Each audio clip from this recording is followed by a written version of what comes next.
Ser Podcast. Las 8 de Hoy por Hoy en Ser Podcast. Hola, muy buenos días. Hay una noticia de última hora con la que vamos a empezar este tramo. La Fiscalía de Sevilla acaba de archivar la denuncia de la Asociación de Mujeres con Cáncer a Mama sobre un supuesto borrado de mamografías del Servicio Andaluz de Salud. Vamos a ampliarlo. Sevilla, Natalia Perales, buenos días. Hola, buenos días. La Fiscalía de Sevilla ha decidido archivar las actuaciones ya que no aprecia que se cometieran delitos de encubrimiento, revelación de secretos y daños informáticos tras la denuncia de Amama de supuesto borrado de imagen de mamografías. La Asociación de Mujeres con Cáncer de Mama había pedido a la Fiscalía que investigara la presunta destrucción de pruebas diagnósticas por parte del Servicio Andaluz de Salud. En la investigación no descartan que la caída del sistema pudiera haber comprometido la disponibilidad de datos clínicos. La Fiscalía considera que la caída de los servidores se debió a la avalancha de peticiones de mujeres tras dar a conocer los fallos, lo que hizo que el sistema dejara de funcionar con normalidad para poder visionar las imágenes. Ampliaremos esta información a lo largo de la mañana. Es la noticia hasta ahora. La Fiscalía archiva la denuncia de la Asociación Amama sobre ese supuesto borrado de mamografías del Servicio Andaluz de Salud. Hoy por Hoy Noticias. Ser Podcast. El PP premia a Carlos Mazón. No es solo que vaya a seguir siendo diputado en las Corts Valencianes para quedar fuera del radio de la jueza de Catarroja, es que le hacen presidente de una comisión parlamentaria que no se reúne casi nunca.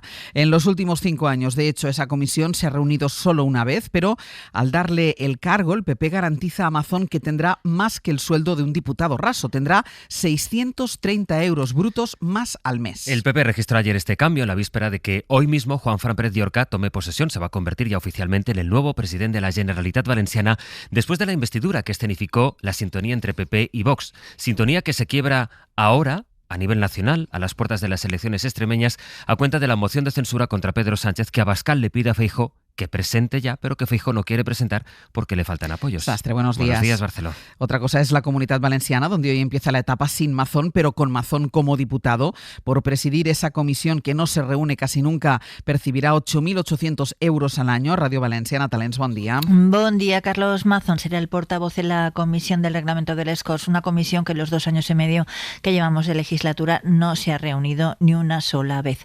Cobrará 634 euros al mes, cerca de 9.000 al año, y en conjunto, por ser diputado, 61.000 brutos. La oposición afirma que es una vergüenza que se premie la negligencia de Carlos Mazón, al que el PP debería exigirle que entregue su acta de diputado. Precisamente Mazón sustituirá en esa comisión al hasta ahora portavoz popular, a Juanfran Pérez Llorca, que hoy jura su cargo como presidente de la Generalitat, en un acto que se celebra a las 12 en las Cortes Valencianas, a las que se va a dirigir para hacer una proposición de gobierno.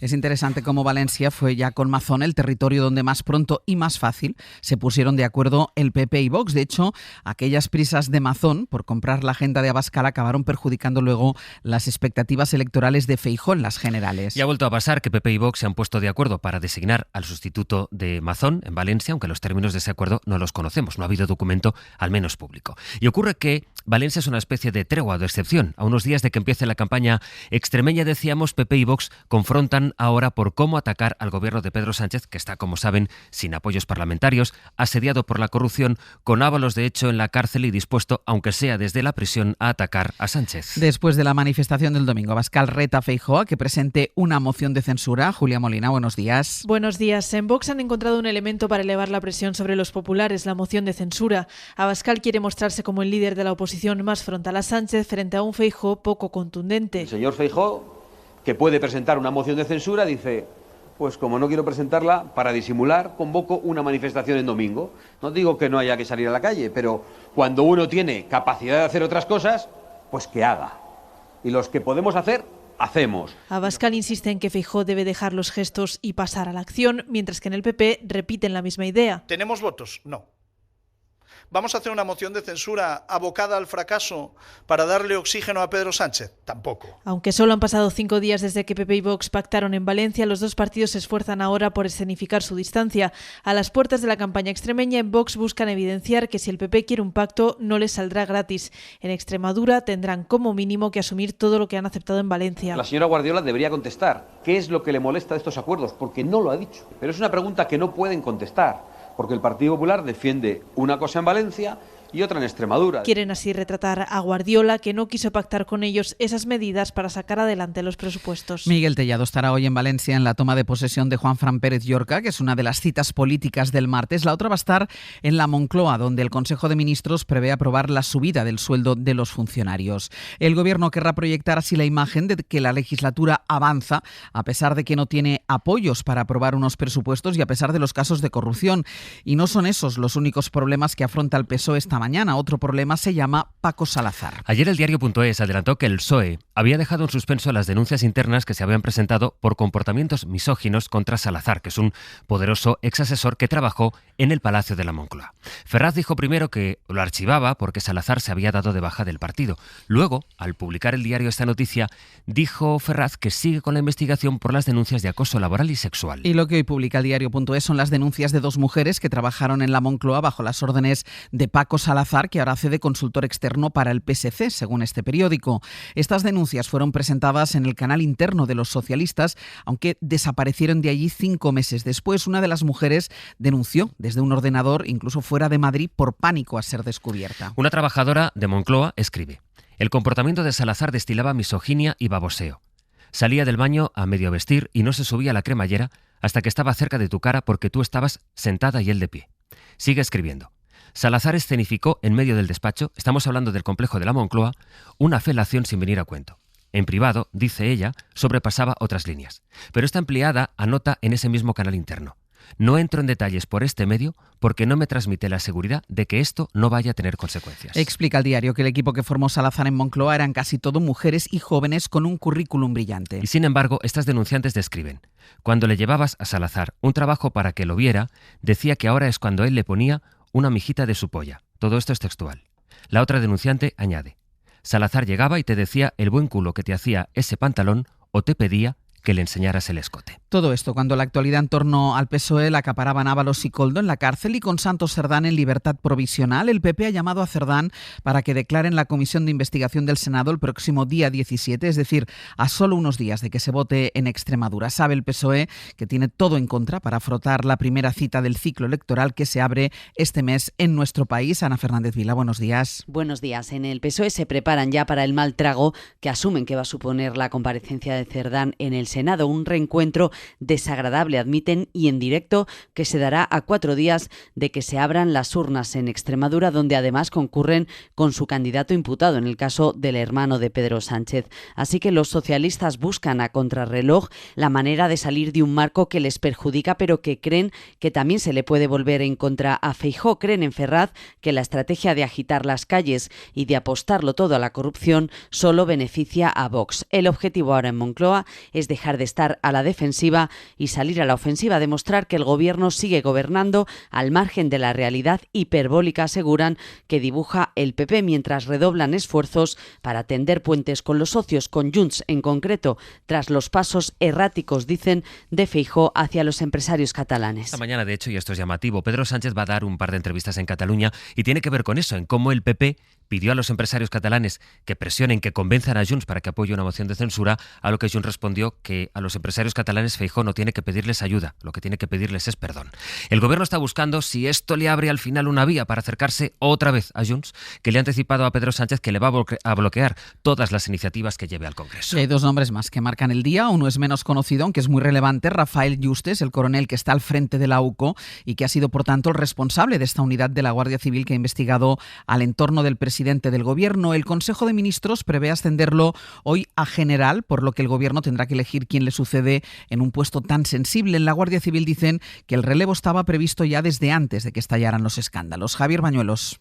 ¿Qué tal? Buenos días. Sí, le tocaba ascender por caché, por méritos y porque ha sido el número 1 de su promoción en el curso de ascenso a general. Esa es la lectura en la que coinciden todas las fuentes consultadas por la SER dentro de la propia Guardia Civil, entre ellos mandos al más alto nivel, generales incluso dentro de la propia UCO, donde nos recuerdan que dentro de esa unidad de élite, cada vez que se enfrentan a un relevo de sus jefes, siempre repiten el mismo mensaje: deben seguir siendo impermeables a cualquier tipo de presión. Asociaciones como Independientes de la Guardia Civil no ven nada anómalo en este relevo, como apunta a ser su portavoz, Daniel Fernández. El coronel Rafael Yuste ha demostrado a lo largo de toda su trayectoria en la Guardia Civil un nivel de excelencia profesional incuestionable y una capacidad de liderazgo sobradamente acreditado. Por ello, el nombramiento como general no nos sorprende. Aunque el ascenso del coronel Yuste coincide con todas las investigaciones abiertas en la órbita del Partido Socialista, lo cierto es que este relevo en la UCO ya estaba previsto. Ahora Interior deberá encontrar un sustituto. Y el otro nombre que es noticia hoy por algo que desde luego no se esperaba es el rey emérito, Juan Carlos. Quiero dejar un breve mensaje para los jóvenes españoles, sobre todo para todos los que no conocéis la historia de España. Quiero que sepáis que vuestros padres, vuestros abuelos y muchos españoles unidos conseguimos hacer una transición ejemplar, dar un cambio a este Mensaje país. a los jóvenes de Juan Carlos. A unos días de que se publique su libro de memorias aquí en España, antes se publicó en Francia, se ha hecho promoción del libro con este vídeo en el que lanza un mensaje como si fuera un mensaje navideño o institucional en el que pide a los españoles que ayuden a su hijo. Por la reacción que ha tenido la zarzuela, no parece que su hijo, el rey Felipe VI, se sienta muy ayudado por este vídeo. María Manjabacas. La Casa Real se desentiende completamente del vídeo del que no fue informada y la reacción fue rápida y contundente.